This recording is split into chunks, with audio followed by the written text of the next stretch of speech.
And after installing his backup keyboard, the issue is resolved.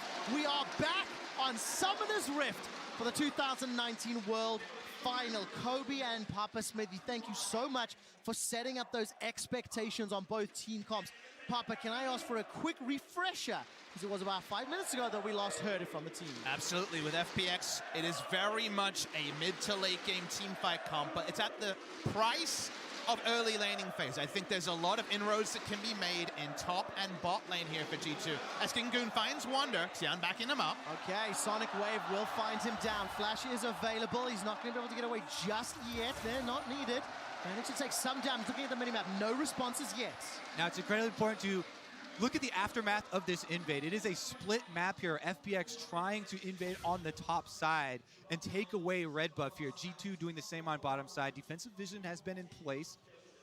It's very often that we'll see FPX go for these lane splitting strategies at the cost of their bot lane, but with Sivir Thresh, you weren't expecting lane dominance anyway. So they seem to be wanting to give breathing room to the gangplank. Ryze can't take aggressive trades with no jungler top side. It's exactly as we mentioned in Champion Select. The gangplank is very vulnerable to dives early on. Ryze can use the range advantage and go for that. But bottom side of the map, FPX are trying to defend against the even split map. Usually you'll have red traded for red side, but Crisp denies the Krug camp, the one with the most experience and gold on it in the entire map. Actually, in the G2 Griffin series in groups, saw how a delay in scenarios like this can have huge cascading effects on lanes as the jungler isn't there at level 3 at the same time. Back in bot lane, LWX and Chris just being super respectful as Doinbe's already walking. While they're being respectful in game, Perks was not too respectful out of game. Doinbe won't even be the second best mid in the final. Carlos reiterated that, but if you look at the minimap, Doinbe has already roamed very early on. I'm looking at the minions, Kobe, and Wonder's still under pressure. Tian's one nearby, but Doinbe's gone back to lane. It's really worth highlighting how top laners play when they do not have pressure, when their jungler is the opposite side of the map. Wonder, he didn't go forward for the chase. Tian is still nearby. And it's highlighted because Wonder knows that this is a split map and it's a possible dive being set up. Also, as you can see on the mini-map, Doinbe has started to move. All right, Tian has pulled the wave. He's got himself the red buff. There's the overload. Teleport starting to come in. This is a 3 versus 1. Wonder's got mana. He's got flash, but it's a reply already. There's the root down. Wonder gives up first blood to FPX. Caps gets a stun under the tower. Doinbe still doesn't go down. Now Caps is in trouble. FunPlus Phoenix are looking for the double. Caps is trying to swim to safety. Teleport begins to channel in the top lane. Wonder joins, but FPX are on the board. And two things to look in the aftermath. The teleport's both used there, but the big minion wave also forces Wonder to teleport back.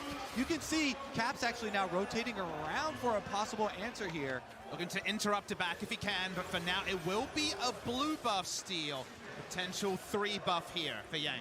I really want to highlight how Doinbe had started to roam up and walk his way there, but because they needed the extra second, starts teleporting on the minion under tower, even though he had made it halfway up the map. As you can see now, he's almost there already, but they know that because Caps is going to answer, they need the extra second, flashes in, then you can have the W from Tian to guarantee the execute damage there. Just really nicely coordinated here by FPX. But a very extended setup. That's the FPX way. They don't mind to surround you, put up the spears and say, you're in trouble, just give me a second to fully set this up. G2 are usually more instant about their plays, but this time wasn't in position the Elise to punish. It's to the profit of an extra blue buff.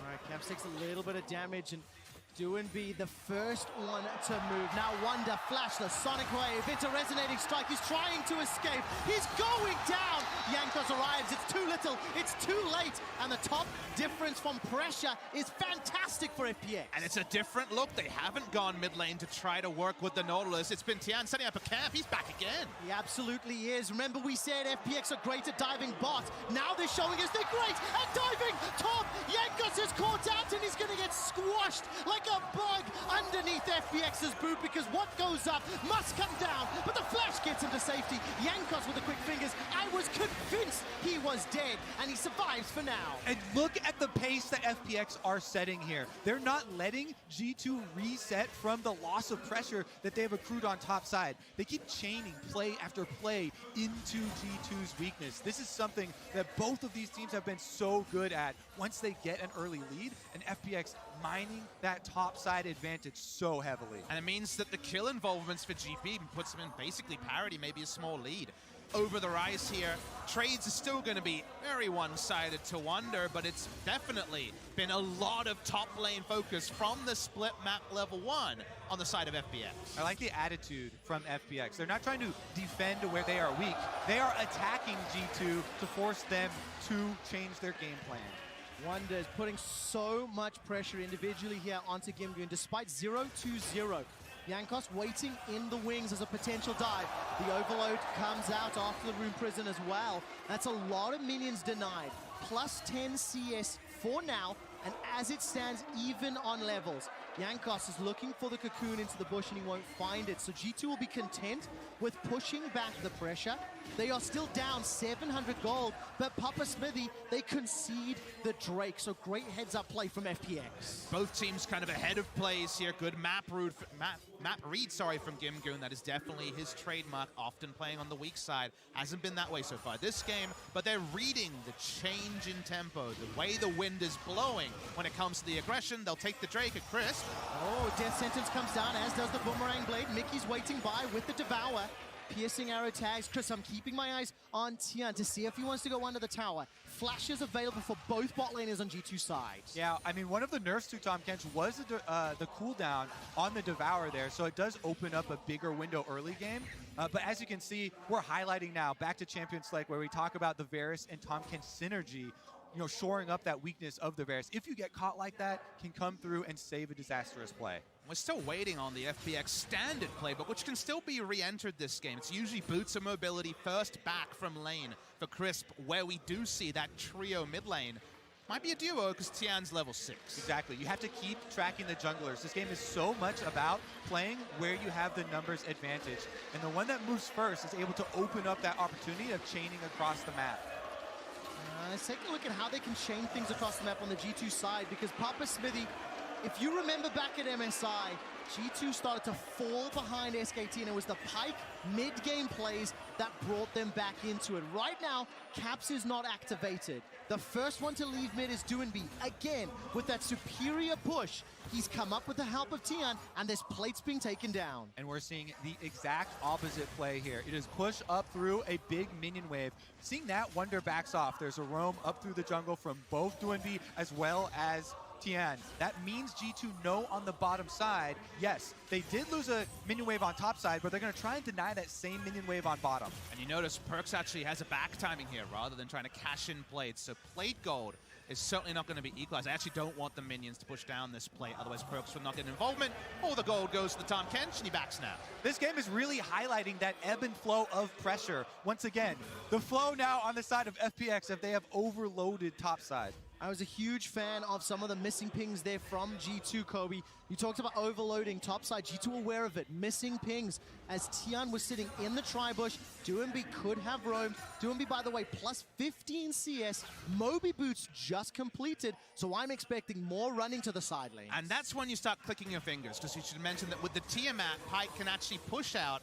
Doesn't just fall into a huge CS hole like it has been so far, about 20 CS, and match, because the Nautilus having the ability to the earlier roam on the Moby Boots rush means that Predator Pyke has actually been caught farming in mid lane a lot. Yeah, this is so exciting to me because we're seeing the peak of fluid League of Legends where it's all in on roaming around. You know, first couple of item purchases for Caps do highlight that strategy. Now bottom, will they go for the dive on Perkz? There's no Tahm Kench. There's no Tahm Kench right now. Perkz has done some work to clear the minion wave out. I think the piercing arrow did its job. He held on to the hail of arrows. Dredgeline will catch out Mickey. Blast Cone sends Doinby away. Now all of a sudden, how did Tian go down? I didn't even see it happen. G2 on the ball. FPX disconnected there, trying to make plays in 2 areas while the Nautilus was taken. Speaking of Nautilus. All right, the cocoon lands onto the target. Abyssal Voyage is going to be cancelled. Mickey was looking for the dive. Need to catch a quick glimpse on how Tien was caught out, and so crucially for G2, it's Perks that picks it up. Yeah, beautiful chain of corruption there from Perks to lock him down. That was a big difference in power too, because it was completed jungle item for Tien, while only pieces for Jankos, and Perks makes a big play for G2. All right, we need to find the cocoon from Jankos. Crisp is aware of the situation, and he plays the defensive Thresh, more than a screen away, throwing down that lantern to safety. Gimgoon takes a good trade in favor of Wonder, and now all of a sudden, Tien again present on the map. He has been everywhere this game. Yep, looks like he's headed top again with Doinb here, as they're able to land the corrupting chains right on the Gromp, and then of course, Caps is there to ensure that they get it. And this is a